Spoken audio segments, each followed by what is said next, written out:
안녕하세요, 묘한의사입니다. 피부질환에서 가장 힘든 증상이 뭘까요? 단연코 가려움일 겁니다. 가려움은 굉장히 특징적인 양상을 보이게 되고, 그리고 환자분들을 굉장히 힘들게 하거든요. 그래서 오늘 이 시간에는 피부질환별 가려움의 양상과 가려움의 특징에 대해서 한번 알아볼 거예요. 가려움의 양상만 알아도 내 피부질환이 어떠한 피부질환인지 알 수도 있거든요. 피부질환을 치료하다 보면 환자분들이 가장 힘들어하는 건 단연코 가려운 겁니다. 가려움이 심하기 때문에 긁게 되고, 긁음으로써 피부염이 악화되고, 그리고 삶의 질이 굉장히 떨어지거든요. 그러면 가장 가려운 질환이 뭘까요? 피부질환에서 가장 가려운 질환은 단연코 아토피 피부염일 겁니다. 성인 아토피 피부염도 가렵고 소아 아토피 피부염도 가렵습니다. 그래서 아토피 피부염은 긁어서 악화되고 가려워서 악화되고, 그죠? 그러면서 악순환이 벌어지는 거죠. 그래서 제가 이칭 사이클이라 그랬잖아요. 아토피가 생깁니다. 그래서 아토피 피부염 자체 때문에 긁어요. 긁으니까 상처가 납니다. 상처가 나니까 어떻게 되겠어요? 습진 반응이 더 퍼지게 되겠죠. 퍼지니까 더 가려워요. 더 가려우니까 더 긁게 되겠죠. 그래서 점점 나선형으로 악화되는 과정을 보이게 되죠. 그게 바로 이칭 사이클이라고 하는데, 아토피 피부염은 그 굴레에서 벗어나기가 굉장히 어렵습니다. 그 이유는 가려움증이 되죠. 그래서 아토피 피부염은 가려운 게 가장 극심한 질환입니다. 그리고 가려운 게 두 번째로 심한 질환은 화폐상 습진이죠. 화폐상 습진은 증상이 경증인 경우에는 가려운 게 심하지 않은데, 중증인 경우에는 미치도록 가렵죠. 그래서 본인이 긁으려고 하기도 하고 굉장히 힘들어하는 경우가 많습니다.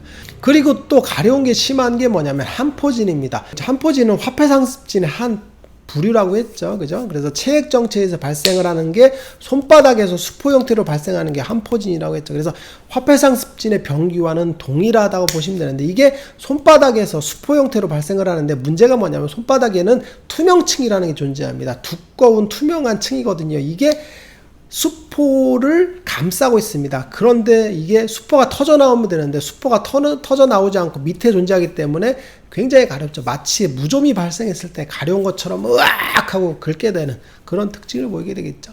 그리고 또 가려움증이 심한 질환은 지루성 피부염이죠. 지루성 피부염에서 제일 가려운 게 심한 건 이제 머리죠. 머리가 굉장히 가려움 극적극적하게 되겠죠. 그리고 얼굴이 가렵고, 그리고 겨드랑이나 사타구니 쪽이 가려운데, 가려움증이 가장 심한 부위는 사실은 머리, 얼굴, 그리고 사타구니 쪽이죠. 그래서 사타구니의 가려움증도 지루성 피부염의 한 부류라고 제가 얘기했죠. 그래서 가려운 게 굉장히 특징적인 양상을 보이게 되겠죠.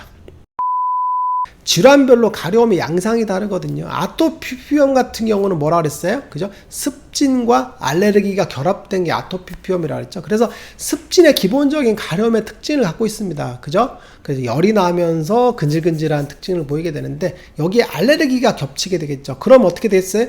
알레르기 반응은 폭발적으로 반응을 하는 거죠. 두드러기랑 똑같아요. 우리가 평소에 가만히 있다가 두드러기가 생기면 어떻게 돼요? 전신에 두드러기가 확 나죠? 똑같습니다. 아토피 피부염의 가려움증은 발작적으로 발생을 합니다. 그래서 자려고 누웠는데 조용한 상태에서 갑자기 가려운 게 확 밀려옵니다. 발작적으로 확 가렵습니다. 그래서 가려운 발작이 발생을 하죠. 그래서 긁는 걸 참기가 굉장히 어려운 상태가 발생을 하죠. 그래서 미치도록 긁게 되는데, 여기서 문제가 뭐냐면 아토피 피부염의 가려움은 긁으면 긁을수록 더 가렵다 그랬죠. 그죠? 신경세포 자체가 긁으면 긁을수록 태산화되면서 더 노출된다고 했죠. 그래서 더 예민한 신경들, 안테나가 더 많아진다 그랬죠. 그래서 가려움에 대해서 더 취약하게 되는 그런 반응이죠. 그리고 또 하나는 가려움에 대해서 뇌가 인식한다고 했죠. 그죠? 그래서 가려움이 긁게 되면 긁음 자체가 뇌에서 신호로 바로 전달되기 때문에 바로 다이렉트로 반응을 하죠. 그래서 긁으면 긁을수록 더 가려워지는 반응이 생기고, 긁으면 긁을수록 가려움 발작의 강도는 더 심해지는 거죠. 그래서 아토피 피부염은 긁어서 악화되는 그런 기전이 있기 때문에 무조건 긁는 걸 참아야 되는 그런 반응이죠. 그런데 아토피 피부염에서 긁는 걸 참기 어려운 이유는 뭐냐면 발작적인 가려움 때문입니다. 그리고 지루성 피부염도 가렵습니다. 그런데 지루성 피부염은 가려움의 정도가 낮습니다. 그런데 가려움의 지속 시간이 깁니다. 발작적으로 가려운 게 아니라 계속 가렵습니다. 왜 그러냐면 지루성 피부염 열 대사 장애에서 발생한다 그랬죠. 그럼 열이 훅 올라올 때 가렵다는 얘기죠. 근데 열의 특징은 한번 열이 올라오면 지속적으로 올라옵니다. 그래서 1시간, 2시간, 3시간, 4시간 하루 종일 이렇게 열이 쭉 올라오는 거죠. 그래서 상열감이 발생을 하게 되는데, 이 열에 의해서 염증 반응이 생기거든요.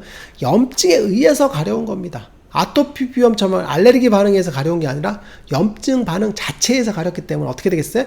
스물스물 가렵습니다. 그래서 스물스물 눈썹이 가렵고, 그죠? 머리가 가렵고, 얼굴이 가렵고 해서 머리카락 붙은 것처럼 가렵습니다. 그래서 환자분들이 머리카락 닿는다는 느낌이 든다는 얘기죠. 그래서 막 이렇게 간질간질하다고 표현하시거든요. 이게 특징적으로 스멀스멀 거리는 간지러움이 발생을 하게 되죠. 그런데 접촉이 많이 되는 부위가 있어요. 항문 주변이나 사타구니도 지루성 표현이 잘 생기는 부위거든요. 이런 경우는 지속적으로 마찰이 되기 때문에 가려움 자체가 마찰에서도 악화되는 경우가 많습니다. 그래서 얼굴이나 두피 같은 경우는 스멀스멀거리는 가려움증이 굉장히 지속적으로 오랫동안 발생하는 게 특징이라고 보시면 될 것 같아요. 그리고 화폐상 습진 같은 경우는 이제 체액 정체에서 발생을 하게 되겠죠. 근데 체액 정체 자체는 가려움이랑은 상관이 없습니다.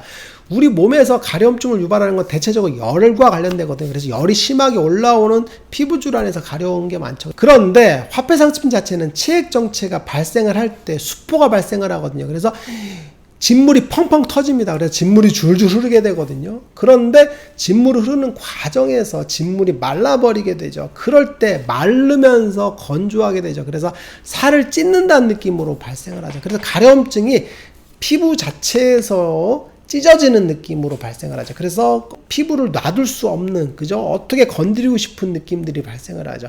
그래서 피부 자체가 찢어지는 느낌으로 가려운 게 화폐상습진의 가려움이라고 보시면 될 것 같아요. 그래서 전신 자체에 화폐상습진이 퍼지게 되면 가려움증이 이게 어떻게 만질 수 없는 그런 가려움증이 발생을 하게 되겠죠.